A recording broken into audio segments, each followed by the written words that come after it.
Hello students, आज की हिंदी कक्षा में आपका बहुत बहुत स्वागत है।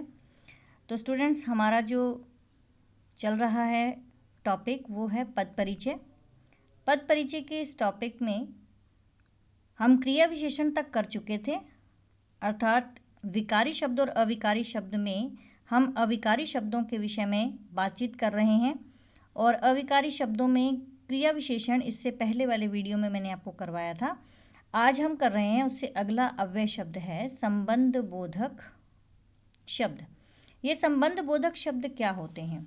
तो बच्चों, परिभाषा से इस प्रकार से हम जानेंगे कि वे शब्द जो संज्ञा सर्वनाम के साथ जुड़कर उनका संबंध वाक्य के दूसरे शब्दों से बनाते हैं, वे संबंध बोधक अव्यय शब्द कहलाते हैं।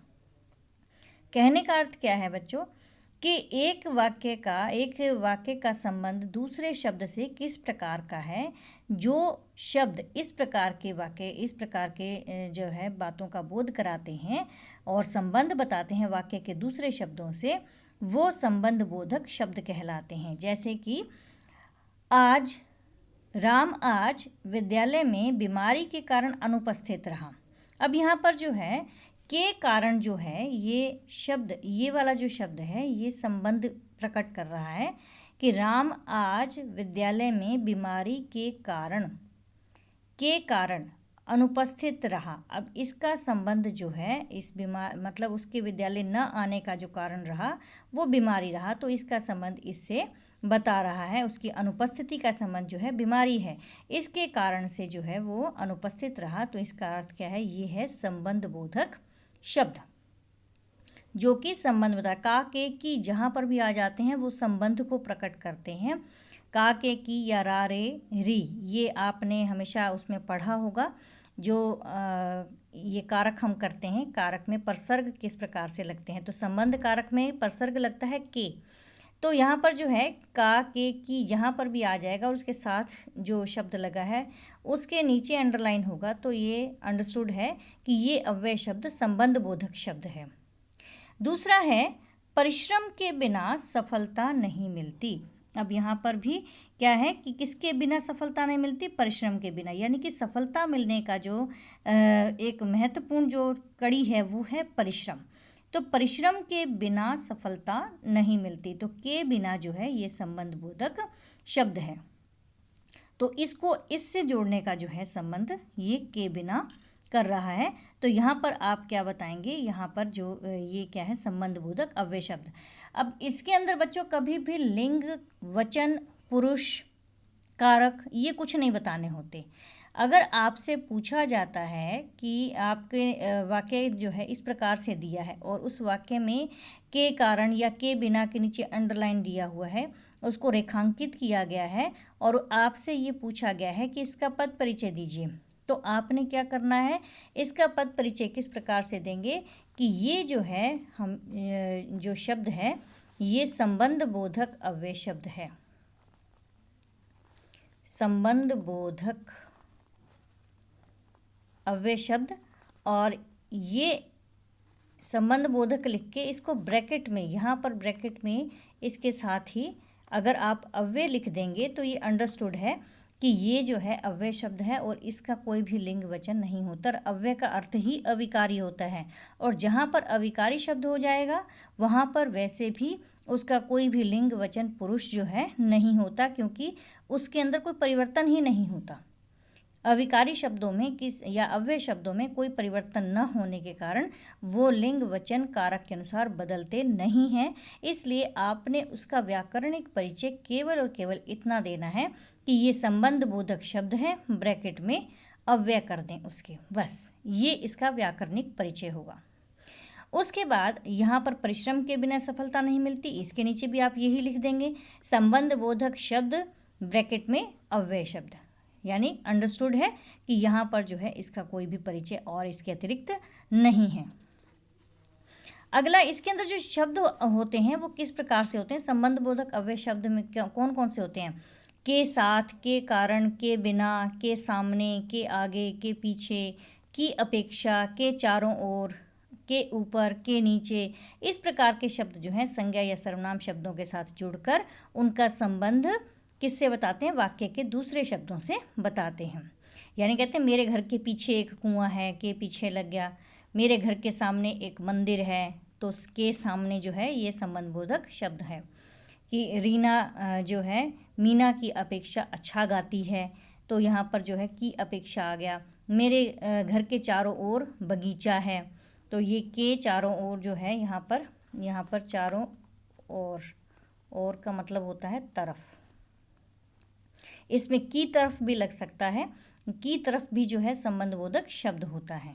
और या के ओर, की ओर या के तरफ, की तरफ, इस प्रकार से भी शब्द जो हैं ये संबंधबोधक अव्यय शब्द कहलाते हैं। तो बच्चों इस प्रकार से आपके जहाँ पर भी यहाँ पर का के की लगाकर और पीछे जो है इस प्रकार के शब्द लगे होंगे, उससे ये पहचान हो जाएगी ये संबंधबोधक अव्यय शब्द हैं। अगला हमारा है इसमें समुच्चय बोधक। अब समुच्चय बोधक शब्द क्या होते हैं? समुच्चय बोधक शब्द बच्चों आपको वाक्य मैंने करवाए थे, वाक्य में भी संयुक्त वाक्य जो होते हैं ना उसमें समुच्चय बोधक शब्द ही लगते हैं, तो तब भी मैंने थोड़ा सा आपको हिंट दिया था। आज इसकी परिभाषा हम देखते हैं कि समुच्चय बोधक शब्द कौन से होते हैं। समुच्चय बोधक शब्द होते हैं कि दो शब्दों, दो वाक्यों या अथवा वाक्यांशों को आपस में मिलाने वाले जो अव्यय शब्द हैं वो समुच्चय बोधक शब्द कहलाते हैं। कहने का अर्थ क्या है? जैसे राम और श्याम, इस तरीके से आ गया। राम तथा श्याम, ये दो शब्द, दो जो है व्यक्ति आपस में मिल गए, ठीक है। राम गाता है और श्याम नाचता है, ठीक है। और यहाँ पर जो है और दो वाक्यों के बीच में जुड़ गया, कहीं दो शब्दों के बीच में जुड़ जाएगा, कहीं दो वाक्यों के बीच में या दो वाक्यांशों के बीच में जो है उनको आपस में मिलाने का जो काम करता है, जिसको आप इंग्लिश में कंजंक्शन बोलते हो, वही समुच्चय बोधक शब्द, उसको हिंदी में समुच्चय बोधक शब्द कहा जाता है। तो ये भी जो है इसी प्रकार से होते हैं। जैसे इनको हम जो है योजक शब्द भी कहते हैं, ये इन वाक्यों को, समुच्चय बोधक शब्दों को योजक शब्द भी कहा जाता है। जैसे राम एवं श्याम पढ़ रहे हैं, रात हुई और तारे निकले। अब और जो है रात हुई एक वाक्य, तारे हुई दो वाक्य, तो दो वाक्यों को मिलाने का काम भी करते हैं, दो शब्दों का मिलाने का काम भी करते हैं, और छोटे छोटे दो अंश हो, दो ये वाक्यांश हो गई ये। तो इस प्रकार से वाक्य, वाक्यांश या दो शब्दों को आपस में जो मिलाने का काम करते हैं वो अव्यय शब्द समुच्चय बोधक शब्द कहलाते हैं, और इन्हें योजक भी कहा जाता है। इसके जो है इसमें कौन कौन से किस प्रकार के आते हैं, इसके भेद होते हैं बच्चों। समुच्चय बोधक शब्दों के दो भेद होते हैं, एक होते हैं समानाधिकरण समुच्चय बोधक शब्द और एक होते हैं व्याधिकरण समुच्चय बोधक शब्द। समानाधिकरण समुच्चय बोधक शब्द जो होते हैं वो जो योजक शब्द समान शब्दों या समान वाक्यों या वाक्यांशों को मिलाते हैं उनको समानाधिकरण समुच्चय बोधक शब्द कहते हैं। जैसे और, या, किंतु, तथा, एवं, परंतु, बल्कि, ये होते हैं समानाधिकरण जो कि समान वाक्यों को आपस में मिलाने का काम करते हैं। जैसे या में आ गया आपने खाना खाया या नहीं, आप चाय लेंगे या कॉफ़ी। अब ये या जो है दोनों तरफ से लग जाता है, दो समान शब्दों, आपने खाना खाया या नहीं, तो ये तो हो गया समान शब्द। अब आपने खाना खाया, आप चाय पिएंगे या कॉफ़ी, उसमें एक अल्टरनेट दे दिया जाता है, मतलब विकल्प दे दिया कि आप ये लेंगे या ये लेंगे, तो उसमें भी ये जो है समुच्चय बोधक शब्द या ही लगता है। मेरे पिताजी ने तुम्हारी शिकायत नहीं बल्कि प्रशंसा की। अब ये या, बल्कि, किंतु, परंतु, ये सारे के सारे शब्द जो हैं समानाधिकरण शब्द कहलाते हैं। तो इसमें जो है आप क्या कहेंगे कि जैसे मैंने उससे बहुत समझाया परंतु उस पर कोई असर नहीं पड़ा। हमें अपने आदर्शों और जीवन मूल्यों पर गर्व है। अब ये और जो है आदर्शों और जीवन मूल्यों, इनको जोड़ने का काम कर रहा है। यहाँ पर एक वाक्य जो है दूसरे वाक्य के साथ जो है वो उसका जो है प्रभाव दिखाई दे रहा है। ये समान वाक्य हैं, समान वाक्यों को आपस में जोड़ने का काम परंतु कर रहा है। तो ये समुच्चय बोधक शब्द जो होते हैं, समानाधिकरण जो होते हैं, वो समान शब्दों को या समान वाक्यों को या वाक्यांशों को मिलाने का काम करते हैं। इन्हें समानाधिकरण समुच्चय बोधक शब्द कहते हैं। इसमें वैकल्पिक भी होते हैं, विरोधाभास भी होते हैं। ये किंतु परंतु होते हैं विरोध प्रकट करने के लिए। जैसे आप भी कभी कभी कक्षा में कह देते हैं कि मैम मैंने अपना काम तो पूरा कर लिया था परंतु मैं अपनी कॉपी नहीं लेकर आया, लेकिन मैं अपनी कॉपी नहीं लेकर आया। अब लेकिन, किंतु, परंतु, ये सारे के सारे जो हैं किस में आ जाते हैं, समानाधिकरण समुच्चय बोधक शब्दों में आ जाते हैं। तो और, या, एवं, तथा, किंतु, परंतु, बल्कि, लेकिन, ये सब के सब समानाधिकरण समुच्चय बोधक शब्द होते हैं। उसके बाद जो व्याधिकरण समुच्चय बोधक शब्द होते हैं वे अव्यय शब्द जो एक या एक से अधिक आश्रित उपवाक्यों को जोड़ते हैं उन्हें व्याधिकरण समुच्चय बोधक शब्द कहते हैं। जैसे यद्यपि, तथापि, यदि तो, ताकि, क्योंकि, जैसे, अर्थात, अथवा, ये व्याधिकरण समुच्चय बोधक शब्द कहलाते हैं। जैसे कि ईश्वर घट घट के वासी हैं, अर्थात वह प्रत्येक व्यक्ति के हृदय में विद्यमान है। अब यहाँ पर अर्थात करके उसका अर्थ बताया गया है कि ईश्वर जो है घट घट में यानी कि हर एक प्राणी में वास करते हैं, उसके उनके हर व्यक्ति के हृदय में उनका निवास है। तो यहाँ पर अर्थात करके उसके विषय में बताया गया है। तो यहाँ जो है ये व्याधि यानी एक वाक्य जो है दूसरे वाक्य पर जो है आश्रित है और या फिर उसका दूसरा अर्थ जो है बताया गया है। एक वाक्य, एक स्वतंत्र वाक्य, एक उसके ऊपर आश्रित उपवाक्य। यदि तो भी इसी प्रकार तो मन लगाकर पढ़ो, यहाँ पर ताकि में है, मन लगाकर पढ़ो ताकि कक्षा में प्रथम आ सको। यहाँ पर ताकि वाला जो है शब्द वो भी इस प्रकार आया। यदि तुम मेहनत करते तो पास हो जाते, तो यहाँ पर यदि और तो वाला भी जो है क्या कहलाता है, समुच्चय बोधक शब्द कहलाता है। मैं कल विद्यालय नहीं आऊँगा क्योंकि मैं बाहर जा रहा हूँ, इस प्रकार से भी आ सकता है।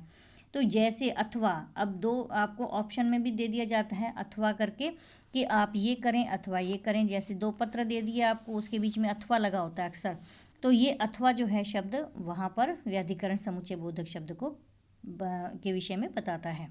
तो आपने क्या करना है, इसमें दोनों के विषय में पता होना चाहिए। यदि आपको पेपर में आ जाता है कि और, परंतु, किंतु, बल्कि, इनके नीचे अंडरलाइन किया हुआ है, अगर आपको अंदाज़ा है कि ये व्याधिकरण या समानाधिकरण जो है समुच्चय बोधक शब्द है, वैसे तो अंदाज़ा इसीलिए से लग जाता है क्योंकि ये मैंने लिख दिया है आपको, ये आप अपने पास नोट भी कर लें कि जहाँ जहाँ कौन कौन सी चीज़ें होती हैं जो हमें जो है बताती हैं कि ये समानाधिकरण समुच्चय बोधक शब्द है। और, या, किंतु, परंतु, तथा, आप अपनी ग्रामर की बुक में भी देख सकते हैं। बल्कि और लेकिन, यहाँ पर जो है एक लेकिन शब्द है वो भी आप इसमें लिख सकते हैं।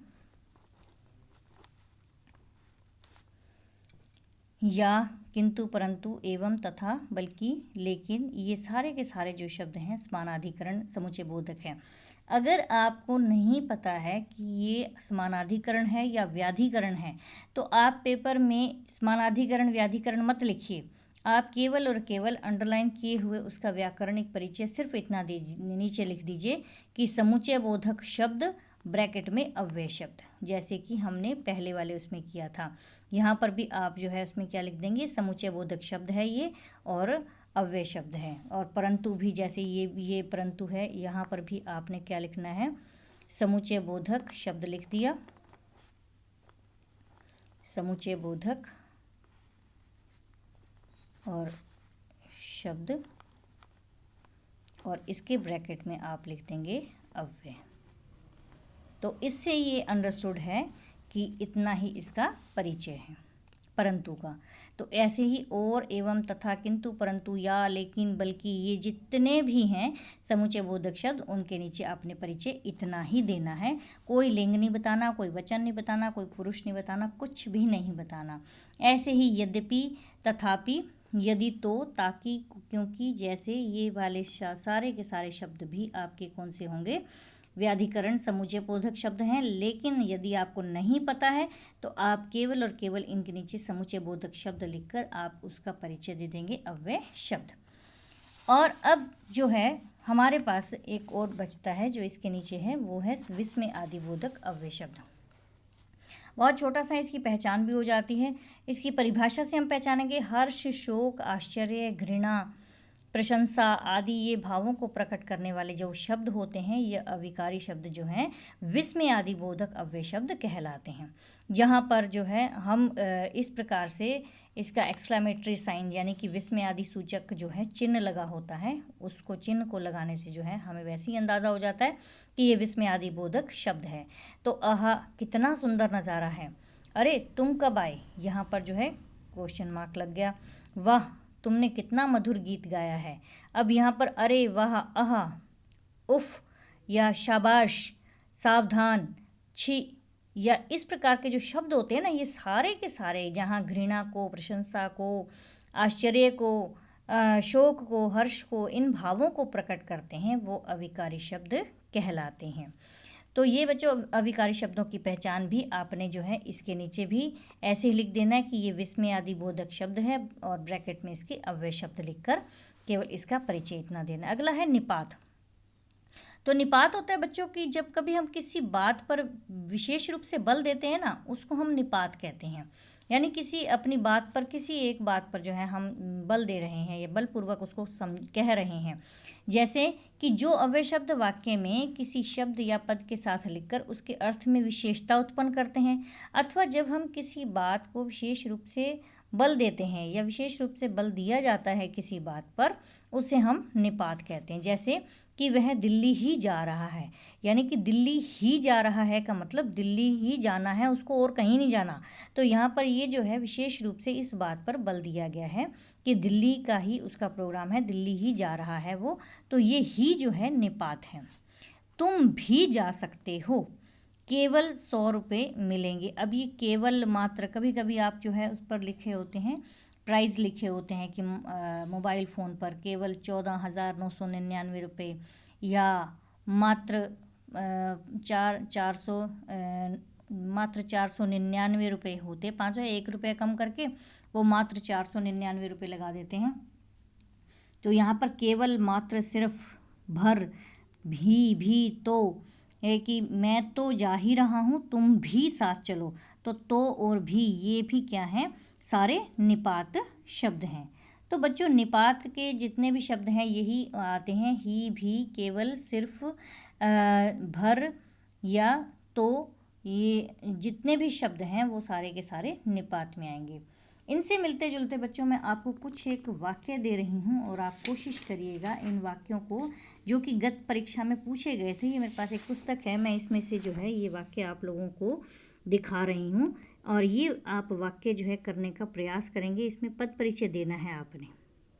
तो आप सभी के सभी जितने भी ये वाक्य लिखे हुए हैं, इन वाक्यों को आप कोशिश करिएगा अपनी नोटबुक में ज़रूर करेंगे, ताकि आपको ये पता चल जाए कि जैसे अब ऊपर है हम देहरादून जाएंगे, तो जो डार्क जो लिखे हुए शब्द हैं ना, उन शब्दों का आपने परिचय देना है। हम देहरादून जाएंगे, तो इसमें हम जो है ये डार्क किया हुआ है।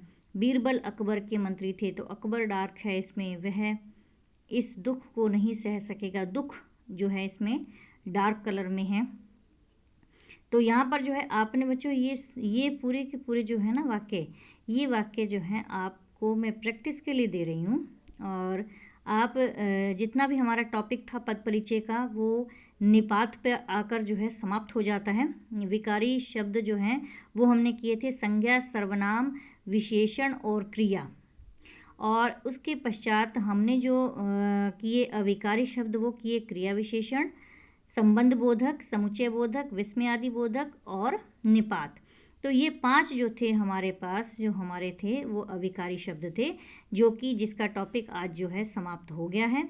तो आशा करती हूँ कि ये टॉपिक सारे के सारे आपने अपनी नोटबुक में लिख लिए होंगे, समझ भी लिए होंगे, और ये मैं आप लोगों को प्रैक्टिस के लिए इसके अंदर दे रही हूँ। और आशा करती हूँ कि आपको इससे बहुत मदद मिलेगी समझने में भी और करने में भी। और अगर आप चाहें ना कि पूरे के पूरे वाक्य का भी अगर आप देना चाहें इसका परिचय, तो दे सकते हैं। जैसे मोहन 5वीं कक्षा में पढ़ता है, ख वाला दिया हुआ है, मोहन 5वीं कक्षा में पढ़ता है, तो इसमें 5वीं का ही व्याकरणिक परिचय देना है। लेकिन आप अगर चाहें तो मोहन का भी दे सकते हैं। अब इसमें ये देख लीजिए डार्क कौन कौन से हैं। डार्क जो हैं वो जितने भी होंगे ना, आप अपनी नोटबुक में उतारेंगे और उसके डार्क वाले जो शब्द हैं उसको अंडरलाइन कर लेना, और अंडरलाइन करके आप उसका परिचय जो है पूरा दे दीजिएगा। मेरे ख्याल से शायद आप लोगों को दिखाई दे रहा होगा बहुत क्लियर।